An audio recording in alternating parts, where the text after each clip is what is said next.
Pandian store நிப்ரமும் அரசு இல்லாமல் குமார் ரொம்பவே கஷ்டப்பட்டுக்கிட்டு இருக்காங்க.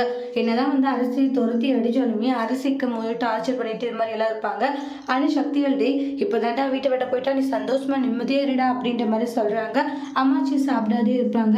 உடனே அவங்களுடைய மருமகள் 2 பேருமே வந்து சாப்பிடுங்க அத்தனை எவ்வளோ கூப்பிட்றாங்க வேண்டாண்டேன்றாங்க. ஏன்னா அரசு இந்த வீட்டில் இருந்திருந்தா எவ்வளோ நல்லா இருந்திருக்கும். ஆனால் இப்போ வீட்டை விட்டு அனுப்பிச்சிட்டிங்களே, நம்மளால இப்போ என்னத்தான் பண்ண முடியும்? ஒன்றும் பண்ண முடியாது.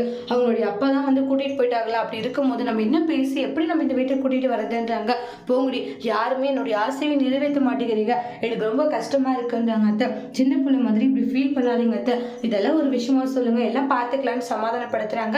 ஆனால் என்னதான் அவங்க சமாதானப்படுத்தினாலுமே வந்து சமாதானமா ஆகிறதுல அந்த அளவுக்கு ஃபீல் பண்ணிக்கிட்டு இருக்காங்க அம்மாச்சி. அதுக்கப்புறம் இன்னொரு பக்கம் பார்த்தீங்கன்னா அப்பதான் ரொம்ப மிஸ் பண்ணிட்டு இருக்காங்க அரசி. இங்கே இருக்கும் போது அப்பதான் ரொம்பவே கேரிங்காகவும் சூப்பராகவுமே பார்த்துட்டு இருந்திருப்பாங்க.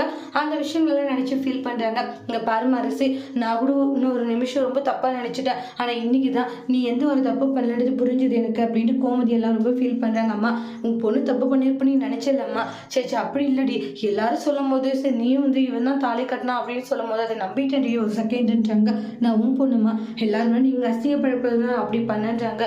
போய் அந்த பொறிக்கு கூட நீ இத்தனை நாள் இருந்திருக்க நினைக்கும் போது கஷ்டமா இருக்கு. உன்னை என்னெல்லாம் டார்ச்சர் பண்ணியிருப்பான் அப்படின்ட்டு எல்லாம் ஃபீல் பண்ணுறாங்க.